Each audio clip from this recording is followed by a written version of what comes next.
आदरणीय सभापति जी, पूरा विश्व अनेक चुनौतियों से जूझ रहा है। शायद ही किसी ने सोचा होगा कि मानव जात को ऐसे कठिन दौर से गुजरना पड़ेगा। ऐसी चुनौतियों के बीच इस दशक के प्रारंभ में ही हमारे आदरणीय राष्ट्रपति जी ने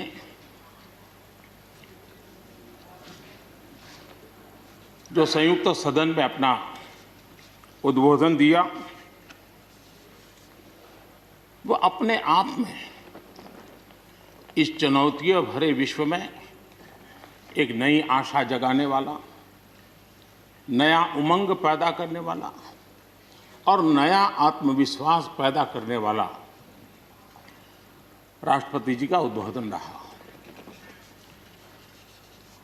आत्मनिर्भर भारत की राह दिखाने वाला और इस दशक के लिए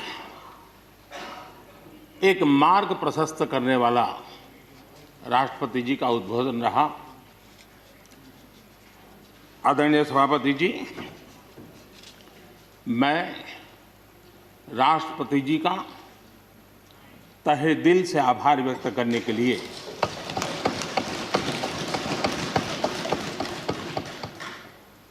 आज आप सबके बीच खड़ा हूं।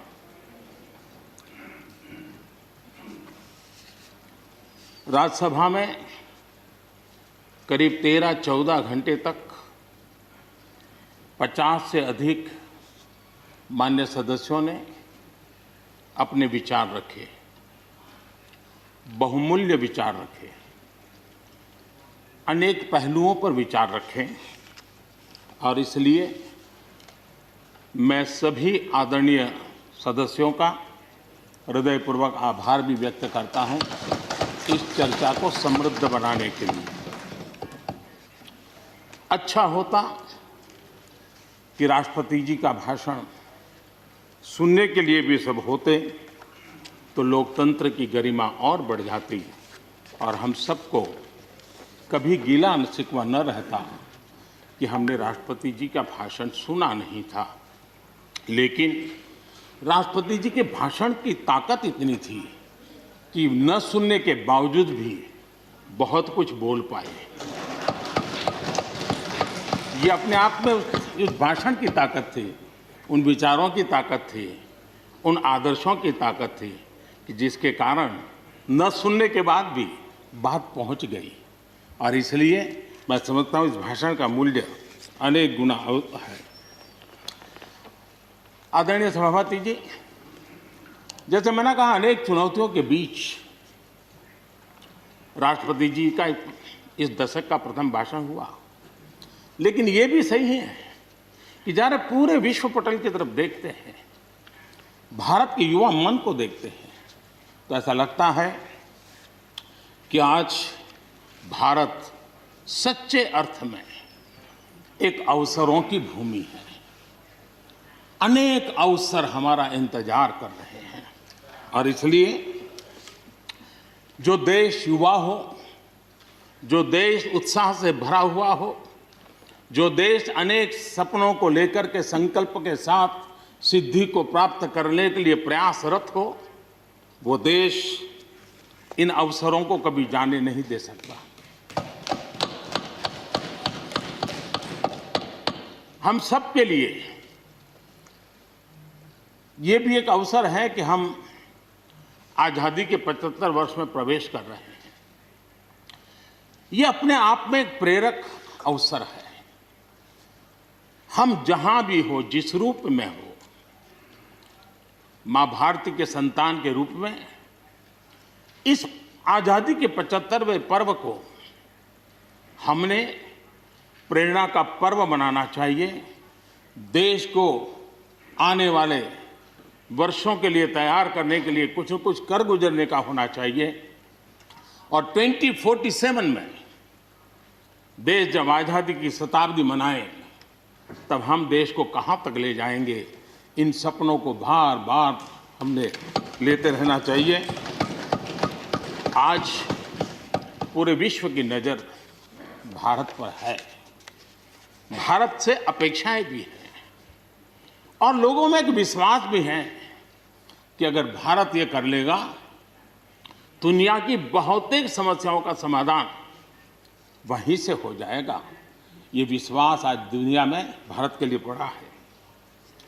आदरणीय सभापति जी, जब मैं अवसरों की चर्चा कर रहा हूं, तब महाकवि मैथिली शरण गुप्त जी की कविता को मैं उद्घोषित करना चाहूंगा।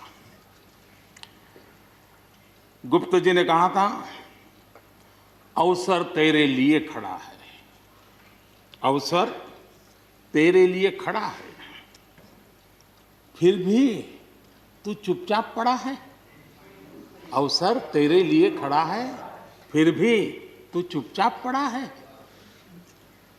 तेरा कर्म क्षेत्र बड़ा है, तेरा कर्म क्षेत्र बड़ा है, पल पल है अनमोल, पल पल है अनमोल। अरे भारत उठ, अरे भारत उठ, आंखें खोल। ये मैथिली शरण गुप्त जी ने कहा था। लेकिन मैं सोच रहा था, इस कालखंड में 21वीं सदी के आरंभ में अगर उनको लिखना होता तो क्या लिखते? मैं कल्पना करता था कि वो लिखते, अवसर तेरे लिए खड़ा है, अवसर तेरे लिए खड़ा है, तू आत्मविश्वास से भरा पड़ा है, तू आत्मविश्वास से भरा पड़ा है। हर बाधा, हर बाधा, हर बंदिश को तोड़, हर बाधा, हर बंदिश को तोड़।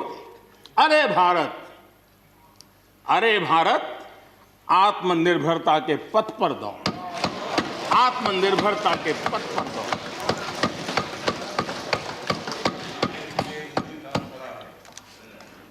आदरणीय सभापति जी, कोरोना के दौरान किस प्रकार की वैश्विक परिस्थितियां बनी, कोई किसी की मदद कर सके ये असंभव हो गया। एक देश दूसरे देश को मदद न कर सके, एक राज्य दूसरे राज्य को मदद न कर सके, यहां तक कि परिवार का एक सदस्य दूसरे परिवार की सदस्य की मदद न कर सके, वैसा माहौल कोरोना के कारण पैदा हुआ। भारत के लिए तो दुनिया ने बहुत आशंकाएं जताई थी। विश्व बहुत चिंतित था कि अगर कोरोना की इस महामारी में अगर भारत अपने आप को संभाल नहीं पाया तो न सिर्फ भारत लेकिन पूरी मानव जात के लिए कितना बड़ा संकट आ जाएगा, ये आशंकाएं सबने जताई। करोड़ों लोग फंस जाएंगे, लाखों लोग मर जाएंगे। हमारे यहां भी डराने के लिए भरपूर बातें भी हुई। अरे ये क्यों हुआ, ये मेरा सवाल नहीं है, क्योंकि एक अननोन एनिमी क्या कर सकता है किसी को अंदाज नहीं था। हर एक ने अपने अपने तरीके से आकलन किया था। लेकिन भारत ने अपने देश के नागरिकों की रक्षा करने के लिए एक अननोन एनिमी से, और जिसकी कोई पूर्व परंपरा नहीं थी कि ऐसी चीज को ऐसे डील किया जा सकता है, इसके लिए ये प्रोटोकॉल हो सकता, कुछ पता नहीं था। एक नए तरीके से, नए सोच के साथ हर किसी को चलना था।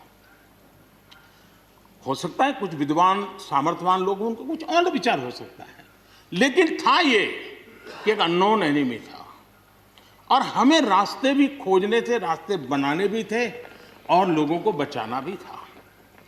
उस समय जो भी ईश्वर ने बुद्धि, शक्ति, सामर्थ्य दिया, इस देश ने उसको करते हुए देश को बचाने में भरसक काम किया है। और आज दुनिया इस बात का गर्व कर रही है कि इस वाकई भारत ने दुनिया की मानव जात की रक्षा करने में बहुत बड़ी अहम भूमिका निभाई। ये लड़ाई जीतने का यश किसी सरकार को नहीं जाता है, न किसी व्यक्ति को जाता है, लेकिन हिंदुस्तान को तो जाता है। गर्व करने में क्या जाता है? विश्व के सामने आत्मविश्वास के साथ बोलने में क्या जाता है? इस देश ने किया है। गरीब से गरीब व्यक्ति ने इस बात को किया है। उन समय सोशल मीडिया में देखा होगा, फुटपाथ पर एक छोटी झोपड़ी लगा करके बैठी हुई एक बूढ़ी मां, वो भी घर के बाप की झोपड़ी के बाहर दिया जला करके भारत के शुभ के लिए कामना करते। हम उसकी मजाक उड़ा रहे हैं, उस भावनाओं का मखौल उड़ा रहे हैं।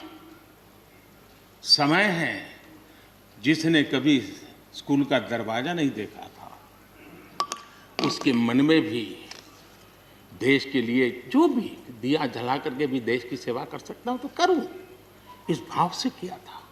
और उसने देश में एक सामूहिक शक्ति का जागरण किया था,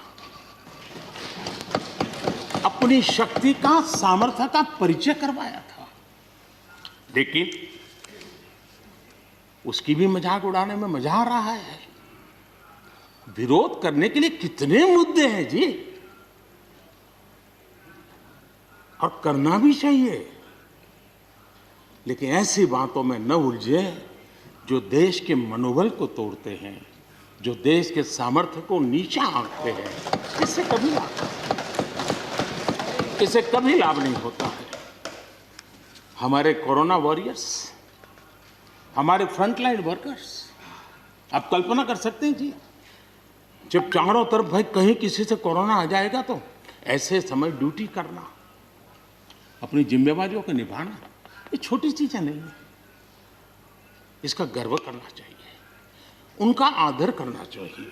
और इन सब के प्रयासों का परिणाम है कि देश ने आज ये करके दिखाया।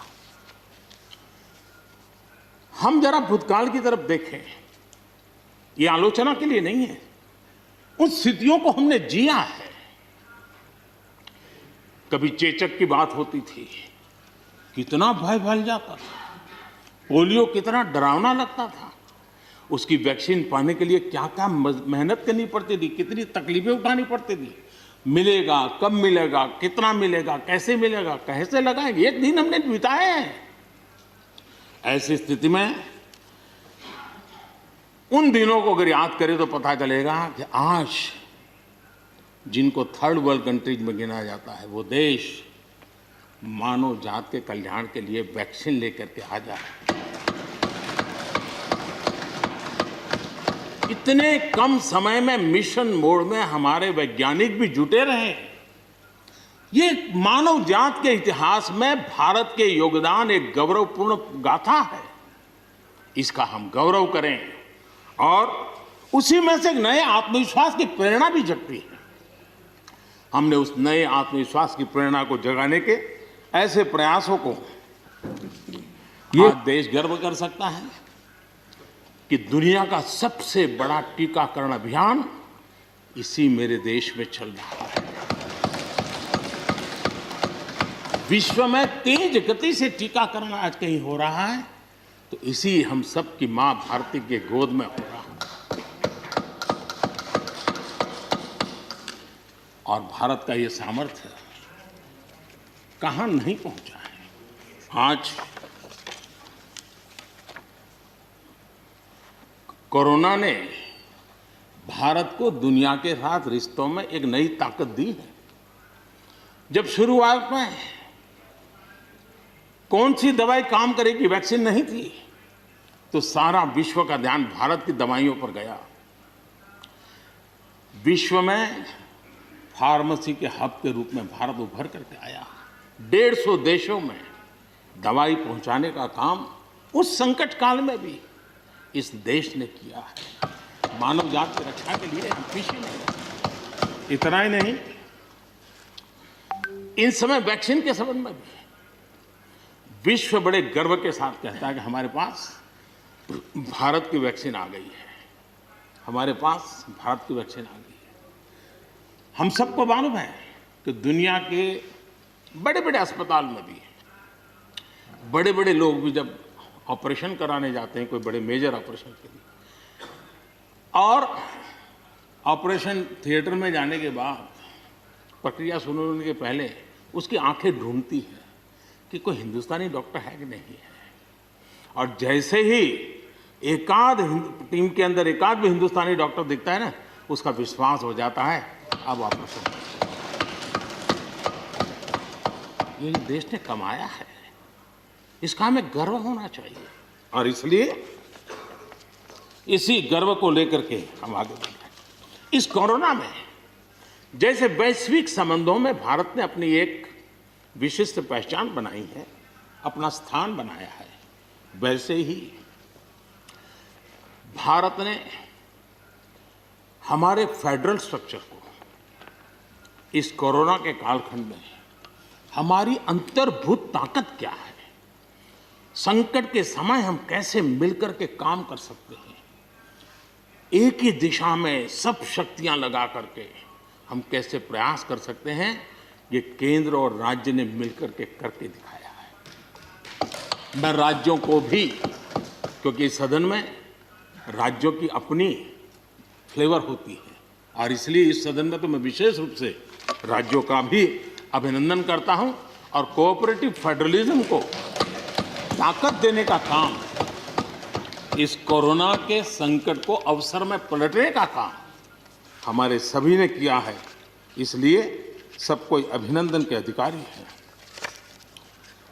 यहाँ पर लोकतंत्र को लेकर के काफ़ी उपदेश दिए गए, बहुत कुछ कहा गया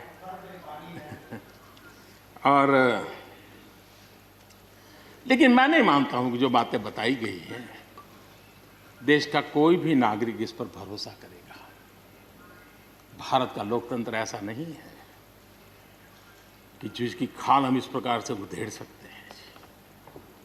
ऐसी गलती हम न करें। और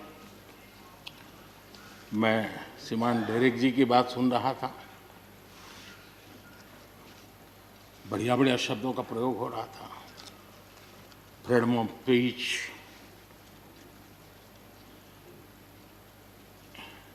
इंटिमिडेशन, हाउडिंग। जब शब्द सुन रहा था तो लग रहा था कि ये बंगाल की बात बता रहे हैं कि देश की बता रहे हैं।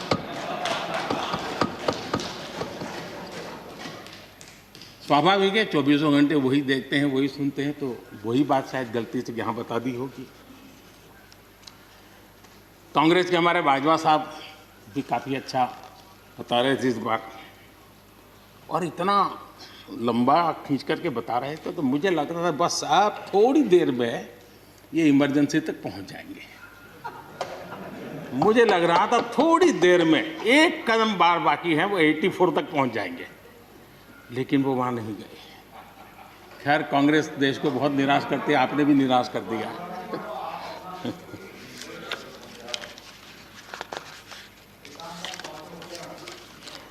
माननीय सभापति जी,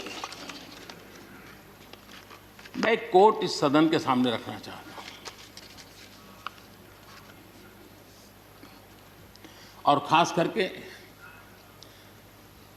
लोकतंत्र पर जो लोग शक उठाते हैं, भारत की मूलभूत शक्ति पर जो शक उठाते हैं, उनको तो मैं विशेष आग्रह से कहूंगा कि इसको समझने का प्रयास करें। हमारा लोकतंत्र किसी भी मायने में वेस्टर्न इंस्टीट्यूशन नहीं है, ये एक ह्यूमन इंस्टीट्यूशन है।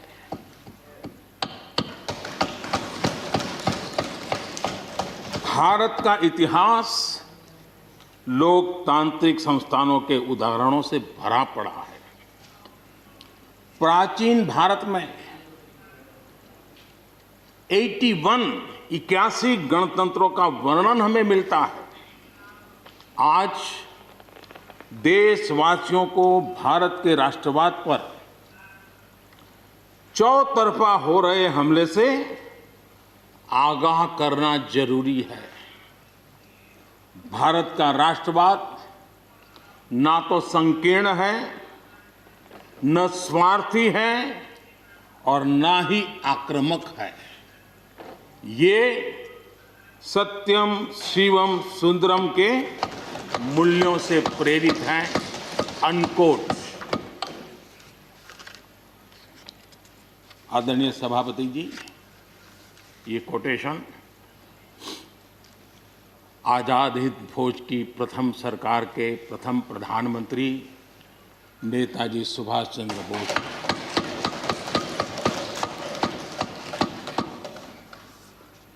और संयोग है कि 125वीं जयंती आज हम मना रहे हैं, लेकिन दुर्भाग्य इस बात का है कि जाने अनजाने में हमने नेताजी की इस भावना को, नेताजी के इन विचारों को, नेताजी के इन आदर्शों को भुला दिया। और उसका परिणाम है कि आज हमको कोसने लग गए। मैं तो कभी कभी हैरान हो जाता हूं। दुनिया जो हमें कोई शब्द पकड़ा देती है, हम भी उसको पकड़ करके चल पड़ते हैं। दुनिया की सबसे बड़ी डेमोक्रेसी, दुनिया की सबसे बड़ी डेमोक्रेसी, दुनिया की सबसे बड़ी डेमोक्रेसी सुनते हैं, हमको भी अच्छा लगता है। हाँ यार, भारत विश्व की सबसे बड़ा लोकतंत्र। लेकिन हमने अपने युवा पीढ़ी को ये सिखाया नहीं कि भारत ये मदर ऑफ डेमोक्रेसी है, ये लोकतंत्र की जननी है। हम सिर्फ बड़ा लोकतंत्र है ऐसा नहीं है, यह देश लोकतंत्र की जननी है। ये बात हमें हमारी आने वाली पीढ़ियों को सिखानी होगी और हमें गर्व से इस बात को बोलना होगा, क्योंकि हमारे पूर्वजों ने विरासत हमें दी है। भारत की शासन व्यवस्था डेमोक्रेटिक है। सिर्फ इसी वजह से हम लोकतांत्रिक देश नहीं है। भारत की संस्कृति, भारत के संस्कार, भारत की परंपरा, भारत का मन लोकतांत्रिक है और इसलिए हमारी व्यवस्था लोकतांत्रिक है। ये है इसलिए ये है ऐसा नहीं है, मूलतः हम लोकतांत्रिक हैं इसलिए ये है। और ये कसौटी भी हो चुकी है देश की। आपातकाल के उन दिनों को याद कीजिए। न्यायपालिका का हाल क्या था, मीडिया का क्या हाल था, शासन का क्या हाल था। सब कुछ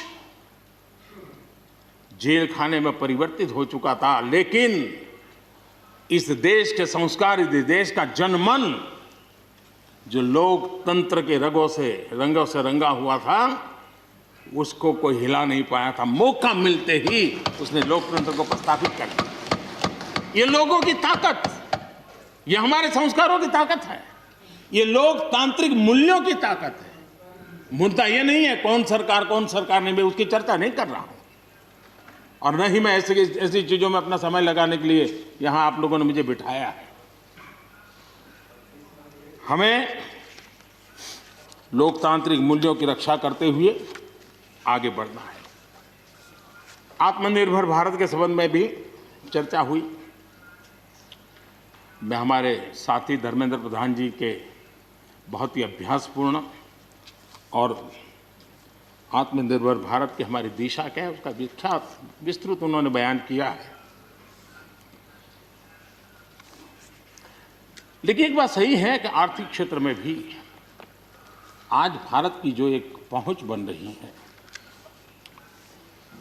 कोरोना काल में दुनिया के लोग निवेश के लिए तरस रहे हैं, सारी बातें बाहर आ रही हैं। लेकिन भारत है जहां रिकॉर्ड निवेश हो रहा है। सारे तथ्य बता रहे हैं कि अनेक देशों की अर्थस्थिति डामाडोल है, जबकि दुनिया भारत में डबल डिजिट ग्रोथ का अनुमान लगा रही है। एक तरफ निराशा का माहौल है, तो हिंदुस्तान में एक आशा की किरण नजर आ रही है। ये दुनिया की तरफ से आवाज़ उठ रही है। आज भारत का विदेशी मुद्रा भंडार रिकॉर्ड स्तर पर है। आज भारत में अन्न उत्पादन रिकॉर्ड स्तर पर है। भारत आज दुनिया में दूसरा बड़ा देश है जहां पर इंटरनेट यूज़र हैं। भारत में आज हर महीने 4 लाख करोड़ रुपए का लेन देन डिजिटली हो रहा है, यूपीआई के माध्यम से हो रहा है, यूपीआई के माध्यम से। याद कीजिए, यहाँ के इसी सदन के भाषण में सुन रहा था 2 साल 3 साल पहले, लोगों के पास मोबाइल कहाँ है, दिखना कहाँ है, लोग डिजिटल कैसे करेंगे। ये देश की ताकत देखिए,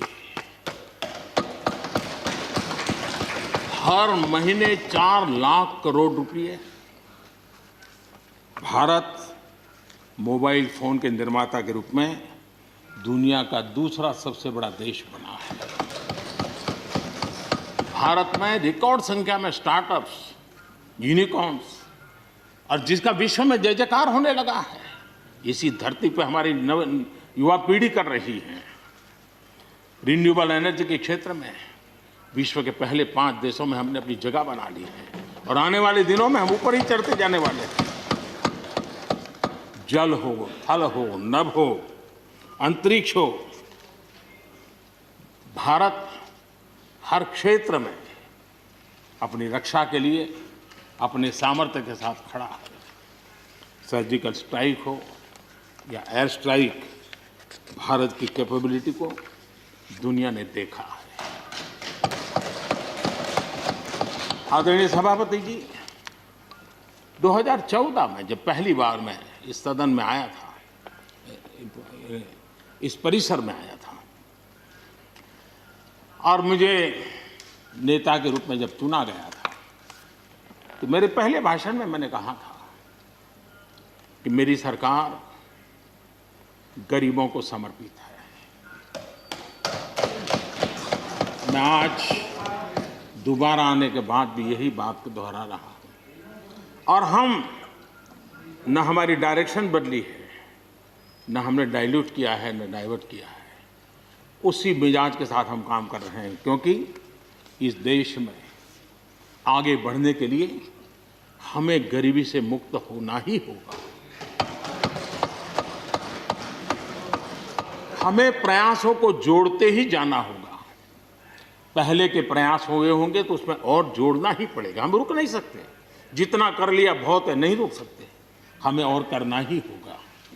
आज मुझे खुशी है कि जो मूलभूत आवश्यकता है ईज ऑफ लिविंग के लिए, और जिसमें से आत्मविश्वास पैदा होता है, और एक बार गरीब के मन में आत्मविश्वास भर गया, गरीब खुद गरीबी को चुनौती देने की ताकत के साथ खड़ा हो जाएगा।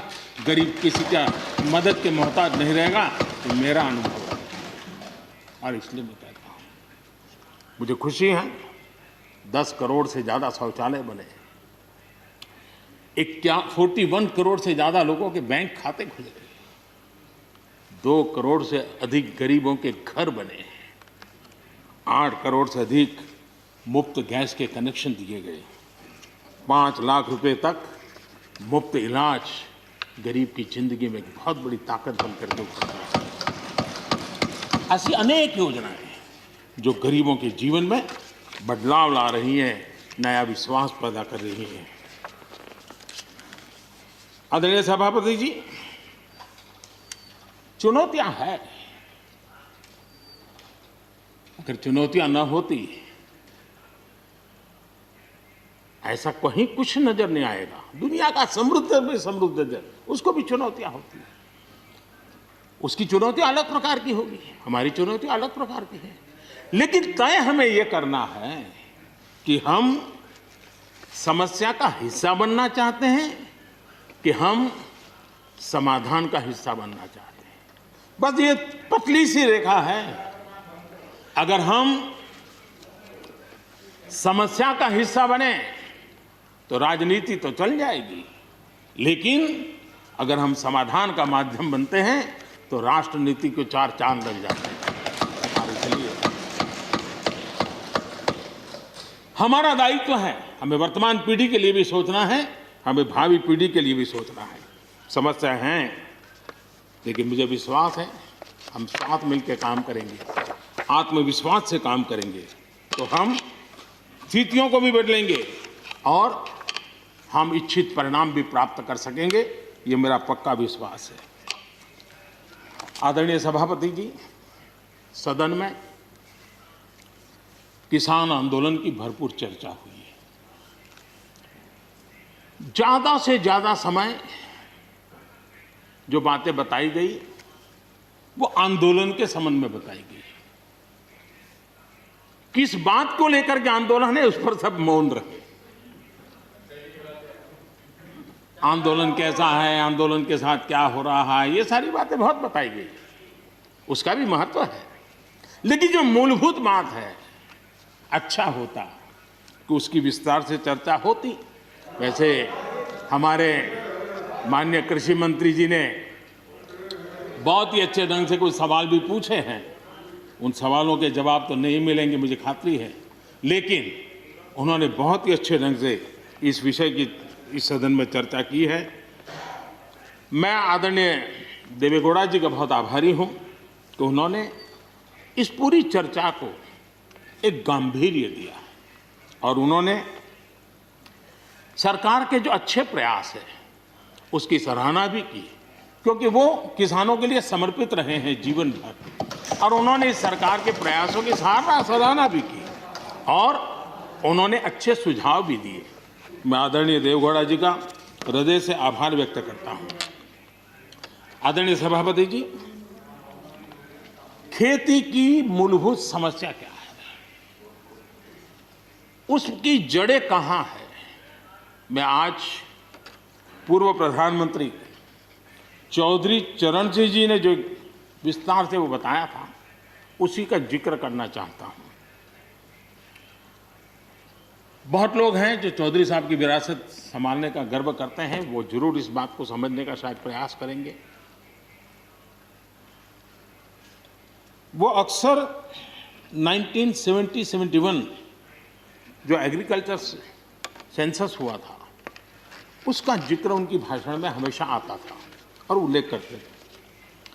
चौधरी चरण सिंह जी ने क्या कहा था, उनका कोट है, किसानों का सेंसस लिया गया तो 33% किसान ऐसे हैं जिनके पास जमीन 2 बीघे से कम है, 2 बीघे नहीं है, 2 बीघे तक है, 2 बीघे से कम।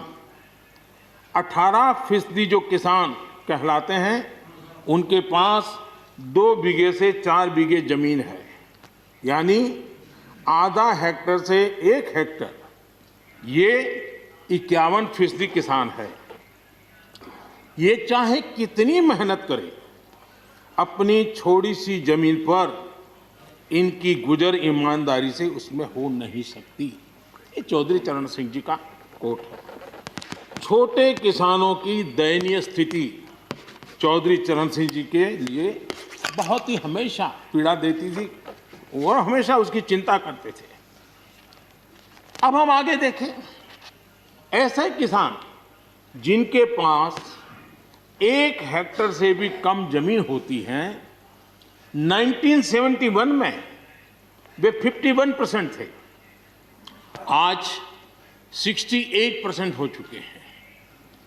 यानी देश में ऐसे किसानों की संख्या बढ़ रही है जिनके पास बहुत थोड़ी सी जमीन है। आज लघु और सीमांत किसानों की मिलाएं तो 86% किसान, ज्यादा किसान के पास 2 हेक्टर से भी कम जमीन है, और ऐसे किसानों की संख्या 12 करोड़ है। क्या इन 12 करोड़ किसानों के प्रति हमारी कोई जिम्मेवारी नहीं है? क्या देश की कोई जिम्मेवारी नहीं है? क्या हमने कभी हमारी योजनाओं के केंद्र में इन 12 करोड़ किसानों को रखना पड़ेगा कि नहीं रखना पड़ेगा? ये सवाल का जवाब चौधरी चरण सिंह जी हमारे लिए छोड़ करके गए हैं। हमें जवाब को ढूंढना होगा। हमें चौधरी चरण सिंह जी को सच्ची श्रद्धांजलि देने के लिए भी इस काम के लिए जिसको जो सूझे, जिसको मौका मिले, सबने करना होगा। तब जाकर के हम इन कर सकते हैं। अब पहले की सरकारों की सोच में छोटा किसान था क्या? अगर एक बार हम थोड़ा सोचेंगे तो ध्यान आएगा। मैं आलोचना के लिए नहीं कह रहा हूं, लेकिन हमने सचमुच में, हम सब ने सोचने की आवश्यकता है। जब हम चुनाव आते ही एक कार्यक्रम करते हैं कर्ज माफी, अब वो किसान का कार्यक्रम है कि वोट का कार्यक्रम है, वो तो हिंदुस्तान में हर कोई भली भांति जानता है। लेकिन जब कर्ज माफी करते हैं तब छोटा किसान उससे वंचित रहता है, उसके नसीब में कुछ नहीं आता है, क्योंकि कर्ज माफी जो बैंक से लोन लेता है उसके लिए होती है। छोटा किसान का बेचारा बैंक में खाता नहीं, वो कहाँ लोन लेने जाएगा। हमने छोटे किसान के लिए नहीं किया है, भले ही हमने राजनीति कर ली हो। 1-2 एकड़ जमीन वाले किसान जिसके पास बैंक का खाता भी नहीं है, न वो कर्ज लेता है, न कर्ज माफी का फायदा उसको मिलता है। उसी प्रकार से पहले की फसल बीमा योजना क्या थी? एक प्रकार से वो बीमा जो बैंक गारंटी के रूप में काम करता था, और वो भी छोटे किसान के लिए तो नसीब ही नहीं होता था। वो भी उन्हीं किसानों के लिए होता था जो बैंक से लोन लेता था और उसका इंश्योरेंस होता था, तो बैंक वालों को भी एक विश्वास हो जाता था, चल जाता था। आज 2 हेक्टेयर से कम कितने किसान हो गए जो बैंक से लोन? सिंचाई की सुविधा भी छोटे किसान के नसीब नहीं हुई। बड़े किसान तो बड़ा बड़ा पंप लगा देते थे, ट्यूबवेल कर देते थे, बिजली भी ले लेते थे और बिजली भी मुफ्त मिल जाती थी, उनका काम चल जाता था। छोटे किसान के लिए तो सिंचाई के भी लिए दिक्कत थी, वो तो कभी ट्यूबवेल लगा ही नहीं सकता था, कभी कभी तो उसको बड़े किसान से पानी खरीदना पड़ता था और जो दाम मांगे वो दाम देना पड़ता था। यूरिया, बड़े किसान को यूरिया प्राप्त करने का कोई प्रॉब्लम नहीं था, छोटा किसान को रात रात लाइन में खड़े रहना पड़ता था, उस पर डंडे चलते थे और कभी कभी तो बेचारा यूरिया के बिना घर वापस लौट जाता था। ये हम छोटे किसानों के हाल जानते हैं। 2014 के बाद हमने कुछ परिवर्तन किए। हमने फसल बीमा योजना का दायरा बढ़ा दिया ताकि किसान, छोटा किसान भी उसका फायदा ले सके, और बहुत मामूली रकम से ये काम शुरू किया। और पिछले 4-5 साल में फसल बीमा योजना के तहत 90,000 करोड़ रुपए, ये छोटी रकम नहीं है, 90,000 करोड़ रुपए उसके क्लेम किसानों को मिले हैं। कर्ज माफी से भी आंकड़ा बड़ा हो जाता है। छोटा किसानों को किसान क्रेडिट कार्ड, हमारे यहाँ किसान क्रेडिट कार्ड हुए, लेकिन बड़े किसानों तक गए और वो बैंक से बहुत ही, कुछ तो राज्यों में 0% से ब्याज से उनको मिल जाते थे पैसे, और उनके कोई कोई दो धंधा व्यापार होता था, पैसे वहाँ भी लग जाते थे। छोटे किसान के नसीब में ये नहीं था। हमने तय किया हिंदुस्तान के हर किसान को किसान क्रेडिट कार्ड देंगे। इतना ही नहीं, हमने उसका तो दायरा फिशरमैन तक भी बढ़ा दिया ताकि वो भी इसका फायदा उठा सके। और 2.25 करोड़ से ज़्यादा किसानों तक ये किसान क्रेडिट का काम पहुंच चुका है, और बाकी भी राज्यों से आग्रह कर रहे हैं कि लगातार उसको आगे बढ़ाएं ताकि ज़्यादा से ज़्यादा किसान इसका लाभ उठा सकें, और राज्यों की मदद जितनी ज़्यादा मिलेगी उतना ज़्यादा ये काम हो जाएगा। उसी प्रकार से हम एक योजना ले आए, प्रधानमंत्री सम्मान निधि योजना। सीधे किसान के खाते में, और ये गरीब किसान को जिसके पास कभी इस प्रकार की मदद नहीं पहुंची। 10 करोड़ ऐसे परिवार हैं जिनको इसका लाभ मिल गया। और अगर बंगाल में राजनीति आड़े न आती तो बंगाल के किसान भी अगर जुड़ गए होते तो ये आंकड़ा उससे भी ज़्यादा होता। और अब तक 1,15,000 करोड़ रुपया इन किसानों के खाते में गया। ये गरीब छोटे किसान, उनके पास गया है। हमारी सब योजनाओं के केंद्र बिंदु में सॉइल हेल्थ कार्ड, हमने 100% सॉइल हेल्थ कार्ड की बात कही ताकि हमारे छोटे किसान को भी उसकी ज़मीन कैसी है, कौन सी उपज के लिए योग्य होगा, हमने 100% सॉइल हेल्थ कार्ड के लिए काम किया। उसी प्रकार से हमने यूरिया का नियम कोटिंग 100% किया। 100% के पीछे इरादा हमारा यही था कि गरीब से गरीब किसान तक भी यूरिया पहुंचने में रुकावट ना हो, यूरिया डाइवर्ट होता है बंद हो, और उसमें हम सफल भी हुए। छोटे और सीमांत किसानों के लिए हमने पहली बार पेंशन की सुविधा की योजना लेकर के आए, और मैं देख रहा हूं कि धीरे धीरे हमारे छोटे किसान भी आ रहे हैं।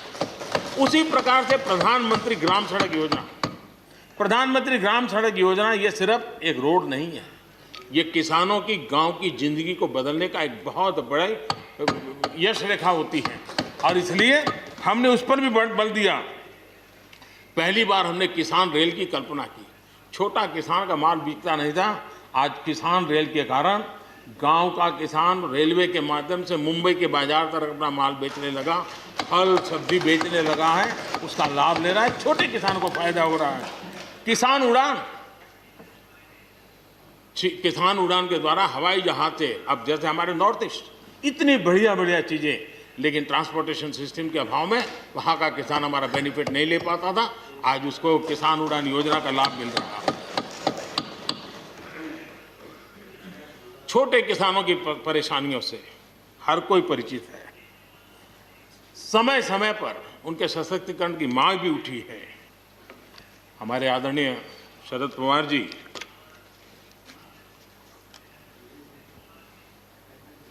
और कांग्रेस के भी हर किसी ने, हर सरकार ने कृषि सुधारों की वकालत की है। कोई पीछे नहीं है, क्योंकि हर एक को लगता है कर पाए नहीं कर पाए अलग बात है, लेकिन ये होना चाहिए, ये बात हर एक की निकली हुई है। और आज नहीं, जब भी जो जहां थे सबने की हुई है। और शरद राव जी ने तो अभी एक बयान भी दिया कि भाई मैं सुधारों के पक्ष में हूं। ठीक है, पद्धति के संबंध में उनके मन में सवाल है, लेकिन सुधारों का विरोध नहीं किया है।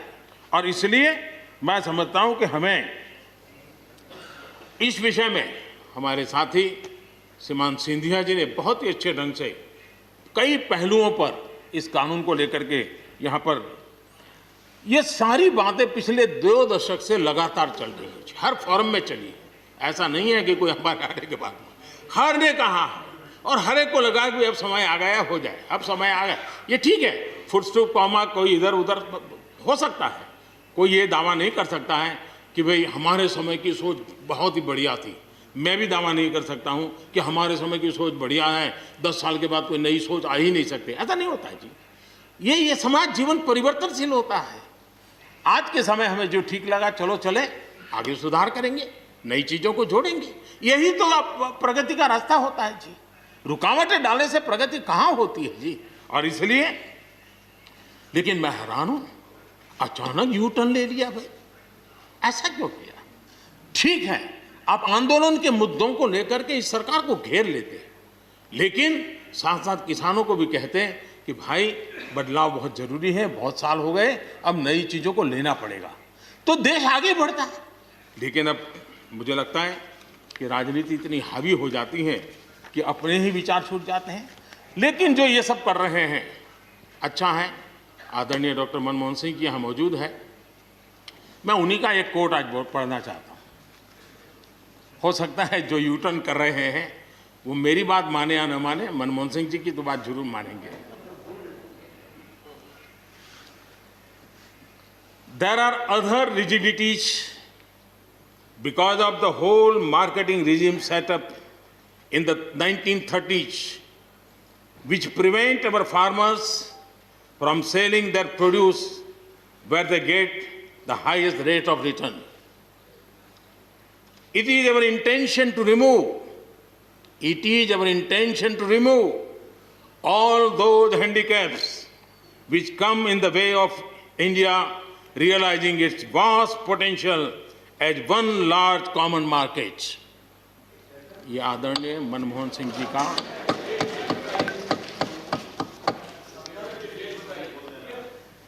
आदरणीय मनमोहन सिंह जी ने किसान को उपज बेचने की आज़ादी दिलाने, भारत को एक कृषि बाजार दिलाने के संबंध में अपना इरादा व्यक्त किया था, और वो काम हम कर रहे हैं।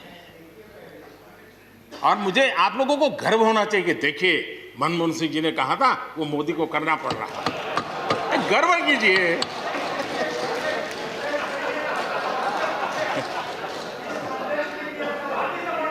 Please please. और मजा ये है कि जो लोग पॉलिटिकल बयानबाजी करते हैं उछल उछल करके, उनके राज्यों में भी जब उनको मौका मिला है, इसी में से आधा अधूरा कुछ न कुछ किया ही किया है हर किसी ने। यहाँ जो विरोध में दल हैं, उनकी भी जहाँ सरकारें हैं, वहाँ आधा अधूरा कुछ न कुछ तो किया ही है, क्योंकि उनको भी मालूम है रास्ते का रास्ता तो यही है। और मैंने देखा इस चर्चा में लॉ का जो स्पिरिट है उस पर किसी की चर्चा नहीं हुई है। शिकायत दिया गया तरीका ठीक नहीं था, जल्दी कर दिया, इसको नहीं पूछा, ये रहता है। वो तो परिवार में शादी होती है तो भी फूफी नाराज होकर के कहती है मुझे कहाँ बुलाया, वो तो रहता है। इतना बड़ा बड़ा परिवार है तो रहता ही है।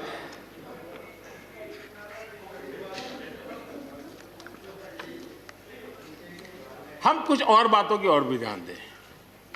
अब देखिए, दूध उत्पादन किसी बंधनों में बंधा हुआ नहीं है, न पशुपालक बंधनों में बंधा हुआ है, न दूध बंधनों में बंधा हुआ। लेकिन मजा देखिए, दूध के क्षेत्र में या तो प्राइवेट या कोऑपरेटिव, दोनों ने एक ऐसी बड़ी मजबूत चेन बनाई है, दोनों मिलकर के इस काम को कर रहे हैं और एक बेहतरीन सप्लाई चेन हमारे देश में बनी है।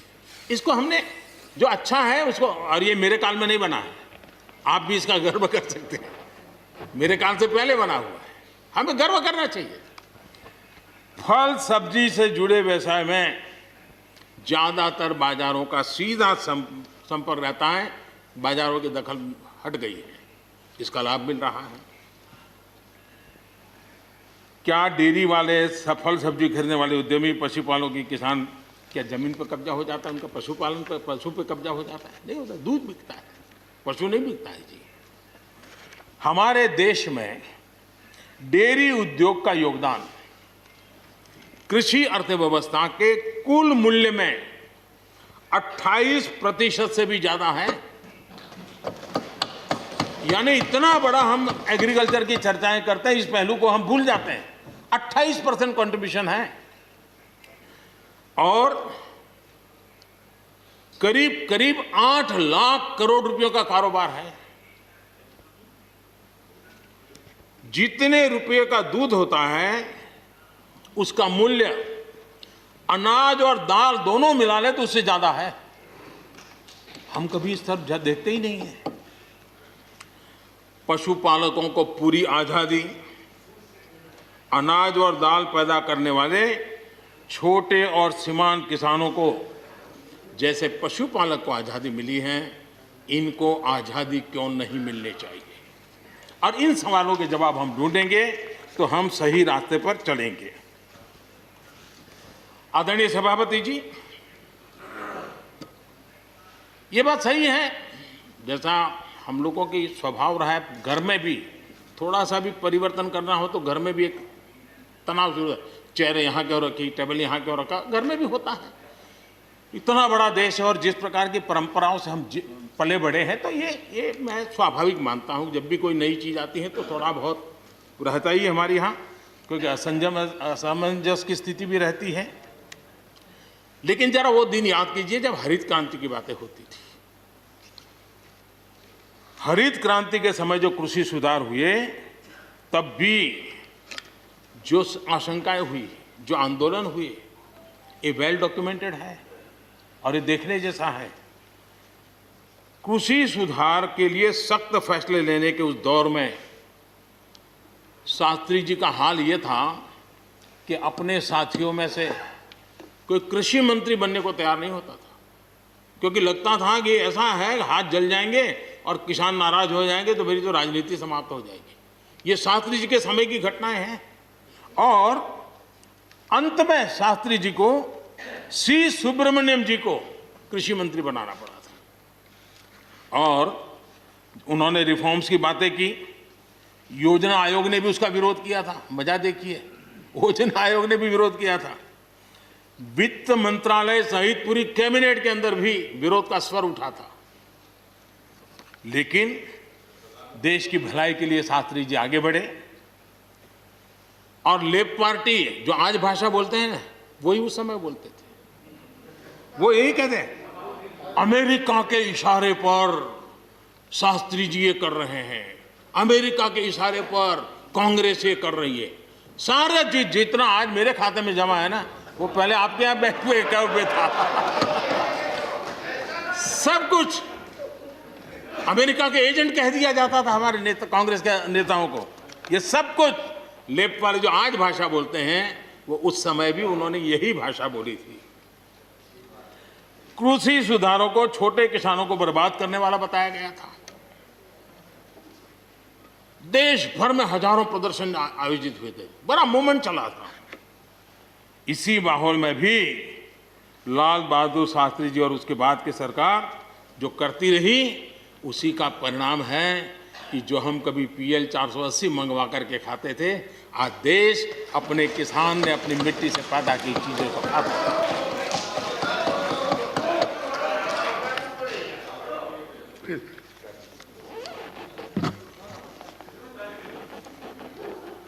रिकॉर्ड उत्पादन के बावजूद भी हमारे कृषि क्षेत्र में समस्याएं हैं। कोई ये तो मना नहीं कर सकता है समस्याएं नहीं है, लेकिन समस्याओं का समाधान हम सबको मिलकर के करना होगा। और मैं मानता हूं कि अब समय ज्यादा इंतजार नहीं करेगा। हमारे राम गोपाल जी ने बहुत ही अच्छी बात कही कि उन्होंने कहा कि कोरोना लॉकडाउन में भी हमारे किसानों ने रिकॉर्ड उत्पादन किया। सरकार ने भी बीज, खाद, सारी चीजें कोरोना काल में भी पहुंचाने में कोई कमी नहीं होने दी, कोई संकट नहीं आने दिया, और उसका सामूहिक परिणाम मिला कि देश के पास यह भंडार भरा रहा। उपज की रिकॉर्ड खरीदी भी इस कोरोना काल में ही हुई।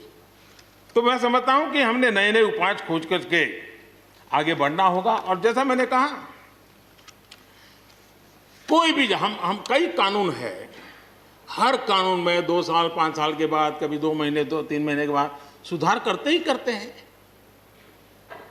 हम कोई स्टैटिक अवस्था में जीने वाले लोग थोड़े हैं जी। जब अच्छे सुझाव आते हैं तो अच्छे सुधार भी आते हैं, और सरकार भी अच्छे सुझावों को, और सिर्फ हमारी नहीं, हर सरकार ने अच्छे सुझावों को स्वीकार किया। यही तो लोकतंत्र की परंपरा है। और इसलिए अच्छा करने के लिए अच्छे सुझावों के साथ, अच्छे सुधारों की तैयारी के साथ हम सबको आगे बढ़ना चाहिए। मैं आप सबको निमंत्रण देता हूं, आइए हम देश को आगे ले जाने के लिए, कृषि क्षेत्र की समस्याओं का समाधान करने के लिए आंदोलनकारियों को समझाते हुए हमने देश को आगे ले जाना होगा। हो सकता है कि शायद आज नहीं तो कल जो भी यहाँ होगा, किसी न किसी को ये काम करना ही पड़ेगा। आज मैंने किया है, गालियाँ मेरे खाते में जाने दो, लेकिन इस अच्छा करने में आप जुड़ जाओ। बुरा हो मेरे खाते में, अच्छा हो आपके खाते में, आओ मिलकर के चले।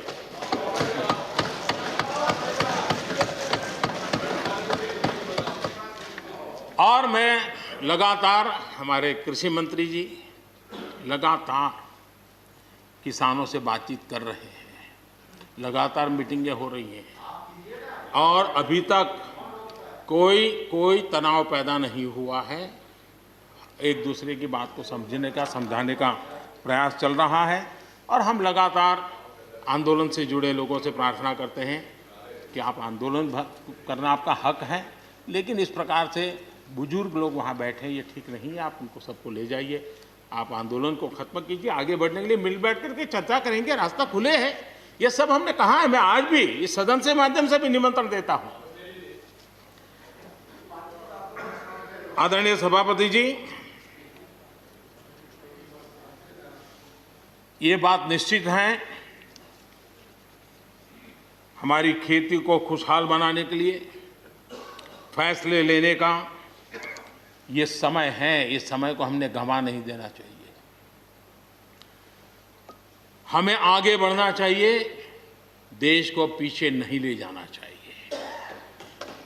पक्ष हो, विपक्ष हो, आंदोलनरत साथी हो, इन सुधारों को हमने मौका देना चाहिए और एक बार देखना चाहिए कि इस परिवर्तन से हमें लाभ होता है कि नहीं होता है। कोई कमी हो तो उसको ठीक करेंगे, और कहीं ढिलाई है तो उसको कसेंगे। ऐसा तो है नहीं कि सब दरवाजे बंद कर दिए बस। और इसलिए मैं कहता हूं मैं विश्वास दिलाता हूं कि मंडियां अधिक आधुनिक बने, अधिक प्रतिस्पर्धी होगी। इस बार बजट में भी उसके लिए हमने प्रावधान किया है। इतना ही नहीं, एमएसपी है, एमएसपी था, एमएसपी रहेगा। ये सदन की पवित्रता समझे हम। जिन 80 करोड़ से अधिक लोगों को सस्ते में राशन दिया जाता है, वो भी कंटिन्यू रहेगा। इसलिए मेहरबानी करके भ्रम फैलाने के काम में हम न जुड़े, क्योंकि हमको देश ने एक विशिष्ट जिम्मेवारी दी है।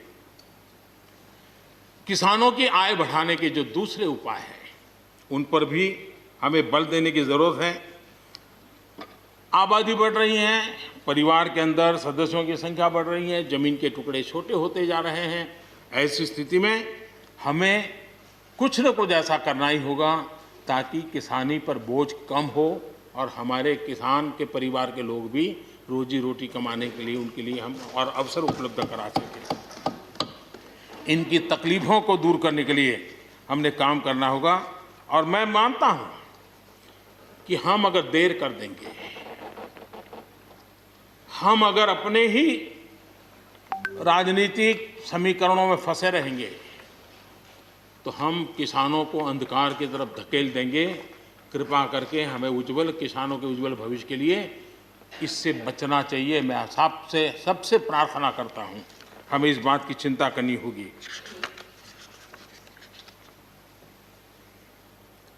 आदरणीय सभापति जी, डेयरी और पशुपालन हमारे कृषि क्षेत्र के साथ बढ़ावा देने की जरूरत है ताकि हमारा किसान पगभर हो।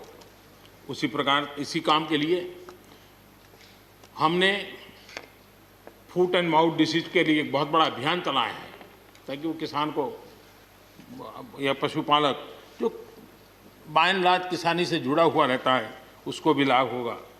हमने फिशरीज को भी एक अलग बल दिया, अलग मिनिस्ट्री बनाई और 20,000 करोड़ रुपए मत्स्य संपदा योजना के लिए लगाया है ताकि ये पूरे क्षेत्र को एक नया बल मिले।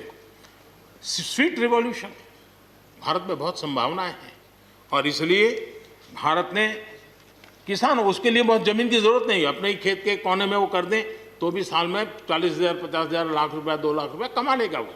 और इसलिए हम स्वीट रिवॉल्यूशन, शहद के लिए, हनी के लिए, उसी प्रकार से बी वैक्स, दुनिया में बी वैक्स की मांग है, भारत बी वैक्स एक्सपोर्ट कर सकता है। हमने उसके लिए एक माहौल बना और किसान के खेत में ही छोटे किसान होगा तो एक कोने में वो एक नई कमाई कर सकता है। हमने इसको जोड़ना होगा और मधुमक्खी पालन के लिए कोई सैकड़ों एकड़ जमीन की जरूरत नहीं है, वो आराम से अपने यहाँ कर सकता है। सोलर पंप, सोलर हम कहते हैं अन्नदाता ऊर्जादाता बने, उसके खेत में ही वो अपनी सोलार सिस्टम से ऊर्जा भी पैदा करे, सोलार पंप चलाए, अपनी पानी की आवश्यकता को पूरी करे, उसके खर्च को, बोझ को बंद करे और फसल एक लेता है तो 2 ले, 2 लेता है तो 3 ले।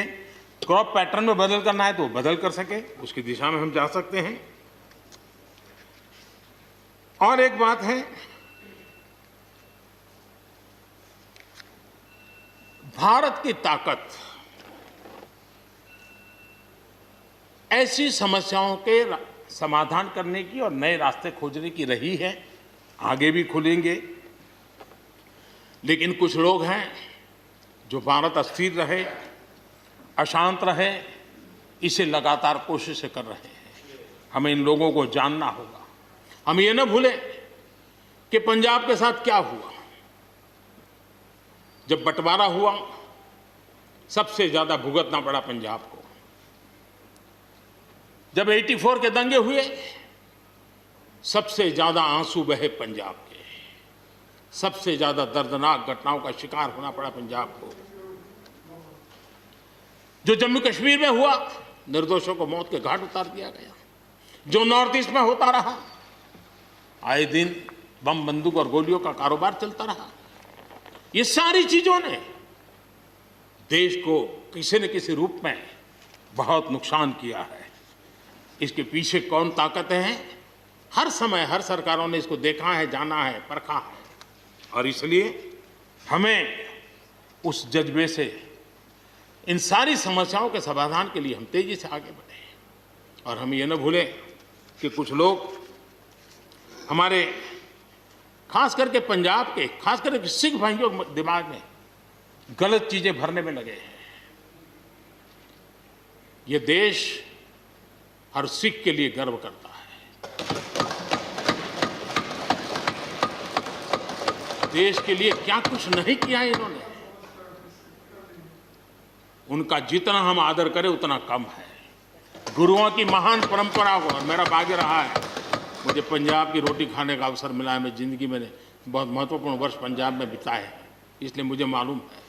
और इसलिए जो भाषा उनके लिए कुछ लोग बोलते हैं, उनको गुमराह करने के जो लोग प्रयास करते हैं, इससे कभी देश का भला नहीं होगा। और इसलिए हमें इन दिशा में चिंता करने की आवश्यकता है। आदरणीय सभापति महोदय, हम लोग कुछ शब्दों से बड़े परिचित हैं। श्रमजीवी, बुद्धिजीवी, ये सारे शब्दों से परिचित हैं। लेकिन मैं देख रहा हूं कि पिछले कुछ समय से इस देश में एक नई जमात पैदा हुई है, एक नई बिरादरी सामने आई है, और वो है आंदोलनजीवी। ये जमात आप देखोगे, वकीलों का आंदोलन है वो न वहां नजर आएंगे, स्टूडेंट का आंदोलन है वो वहां नजर आएंगे, मजदूर का आंदोलन है वो वहां नजर आएंगे, कभी पर्दे के पीछे कभी पर्दे के आगे। एक पूरी टोली है जी जो आंदोलनजीवी है। वो आंदोलन के बिना जी नहीं सकते हैं और आंदोलन से जीने के लिए रास्ते खोजते रहते हैं। हमें ऐसे लोगों को पहचानना होगा कि वो जो सब जगह पे पहुंच करके और बड़ा आइडियोलॉजिकल स्टैंड दे देते हैं, गुमराह कर देते हैं, नए नए तरीके बता देते हैं। देश आंदोलनजीवी लोगों से बचे, इसके लिए हम सबको, और ये उनकी ताकत है। उनका क्या है, खुद खड़ा नहीं कर सकते चीजें, किसी की चल रही तो जाके बैठ जाते हैं। वो अपना जो जितने दिन चले चल जाता है उनका। ऐसे लोगों को पहचानने की बहुत आवश्यकता है। ये सारे आंदोलनजीवी परजीवी होते हैं।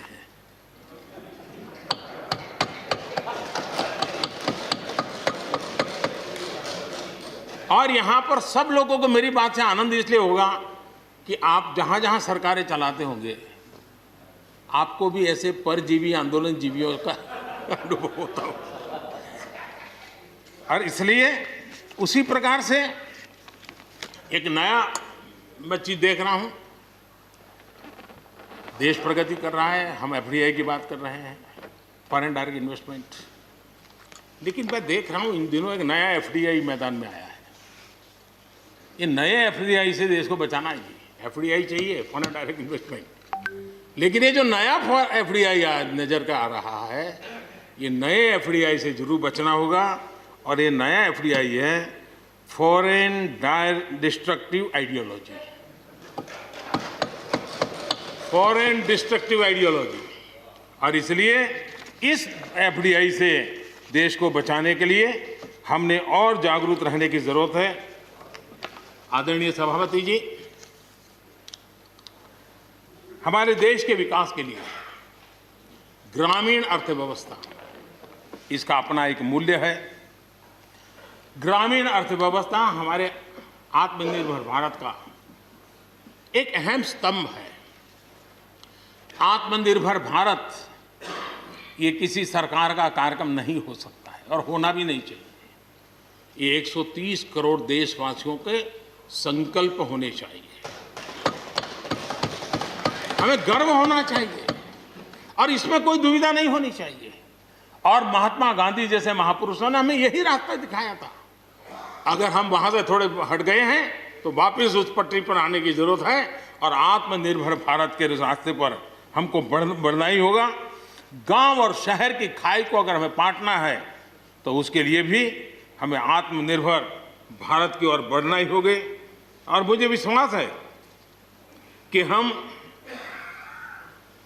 उन बातों को लेकर के जब आगे बढ़ रहे हैं तो हमारे देश के सामान्य मानवी का विश्वास बढ़े जैसे अभी प्रश्नोत्तर काल के अंदर जल जीवन मिशन की चर्चा हो रही थी, इतने कम समय में 3 करोड़ परिवारों तक घर में पीने का पानी पहुंचाने का, नल कनेक्शन देने का काम हो चुका है।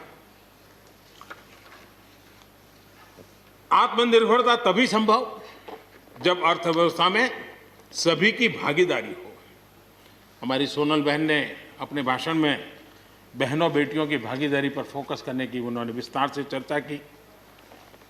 कोरोना काल में चाहे राशन हो, आर्थिक मदद हो या मुफ्त गैस सिलेंडर, सरकार ने हर तरह से एक प्रकार से हमारी माताओं बहनों को असुविधा ना हो, इसकी पूरी चिंता करने का प्रयास किया है और उन्होंने एक शक्ति बनकर के इन चीज़ों को संभालने में मदद भी की है।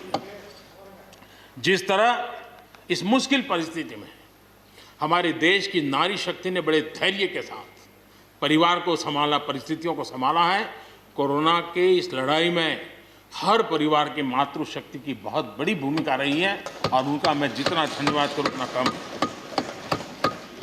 बहनों बेटियों का हौसला, और मैं समझता हूं कि आत्मनिर्भर भारत में अहम भूमिका हमारी माताएं बहनें निभाएगी, मुझे पूरे विश्वास है। आज युद्ध क्षेत्र में भी हमारी बेटियों की भागीदारी बढ़ रही है। नए जो लेबर कोड बनाए हैं उसमें भी बेटियों के लिए हर सेक्टर में काम करने के लिए समान वेतन का हक दिया गया है। मुद्रा योजना से 70% जो लोन ली गई हैं वो हमारी बहनों के द्वारा ली गई हैं, यानी एक प्रकार से ये एडिशन।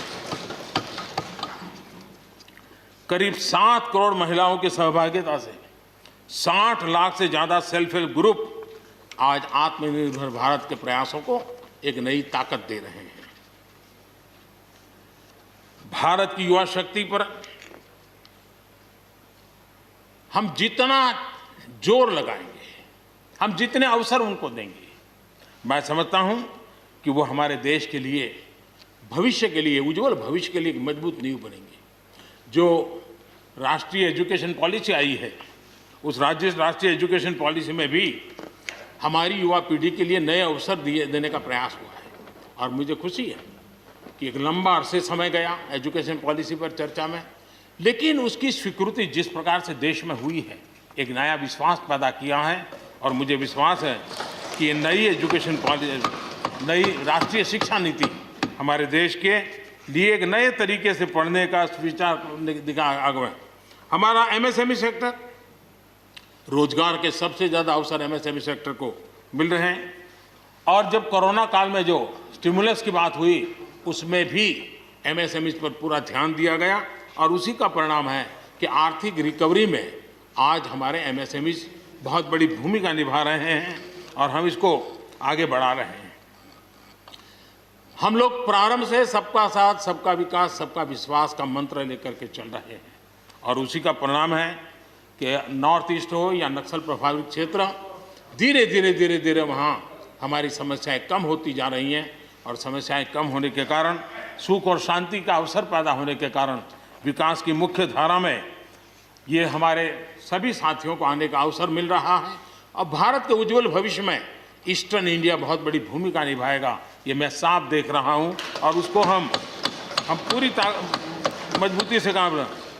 मैं आदरणीय गुलाम नबी जी को सुन रहा था, वैसे भी बड़ी मृदुता, सौम्यता और कभी भी कटु शब्द का उपयोग न करना, ये गुलाम नबी जी की विशेषता रही है और मैं मानता हूँ कि हम सभी जो सांसदगण हैं उन्होंने उनसे ये सीखने जैसी चीज़ है और इसलिए मैं उनका आदर भी करता हूँ।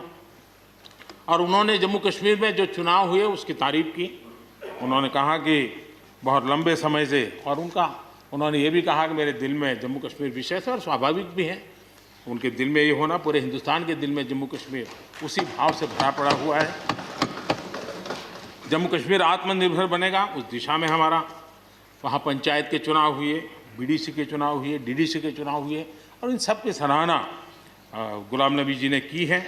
इस प्रशंसा के लिए मैं आपका बहुत आभारी हूँ, लेकिन मुझे डर लगता है, आपने प्रशंसा की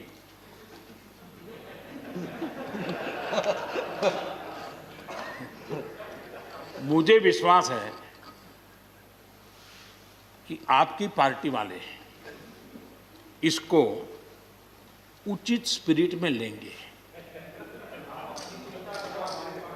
गलती से G23 की राय मान करके कुछ उल्टा न कर दे।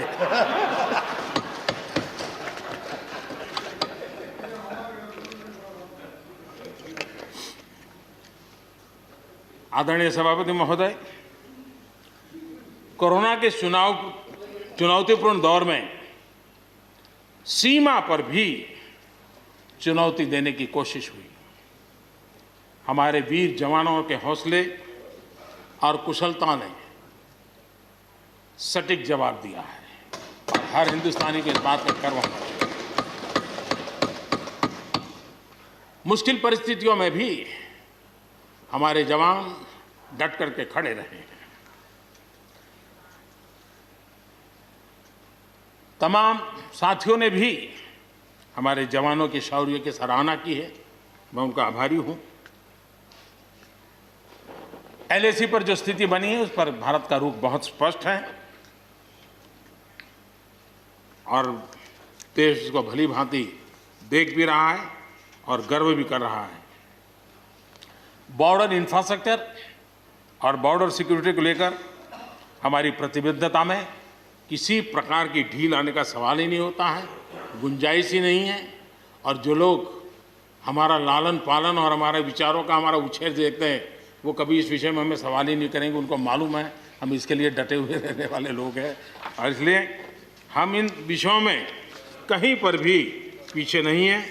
आदरणीय सभापति जी, इस सदन की उत्तम चर्चा के लिए मैं सबका धन्यवाद करते हुए आखिर में एक मंत्र का उल्लेख करते हुए अपनी वाणी को मैं विराम दूंगा।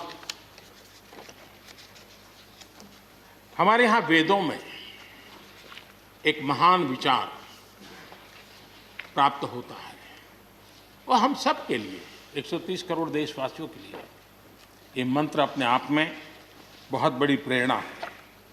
वेदों का ये मंत्र कहता है, अयुतो अहम, अयुतो में आत्मा, अयुतो अहम, अयुतो में आत्मा, अयुतम में चक्षुः, अयुतम श्रोत्रम, अयुतो अहम, अयुतो में आत्मा, अयुतम में चक्षुः, अयुतम श्रोत्रम। यानी मैं एक नहीं हूं, मैं अकेला नहीं हूं, मैं अपने साथ करोड़ों मानवों को देखता हूं, अनुभव करता हूं। इसलिए मेरी आत्मिक शक्ति करोड़ों की है, मेरे साथ करोड़ों की दृष्टि है, मेरे साथ करोड़ों की श्रवण शक्ति, कर्म शक्ति भी है। आदरणीय सभापति जी, वेदों की इसी भावना से, इसी चेतना से 130 करोड़ से अधिक देशवासियों वाला भारत सबको साथ लेकर के आगे बढ़ रहा है। आज 130 करोड़ देशवासियों के सपने आज हिंदुस्तान के सपने हैं। आज 130 करोड़ देशवासियों की आकांक्षाएं इस देश की आकांक्षाएं हैं। आज 130 करोड़ देशवासियों का भविष्य भारत के उज्जवल भविष्य की गारंटी है।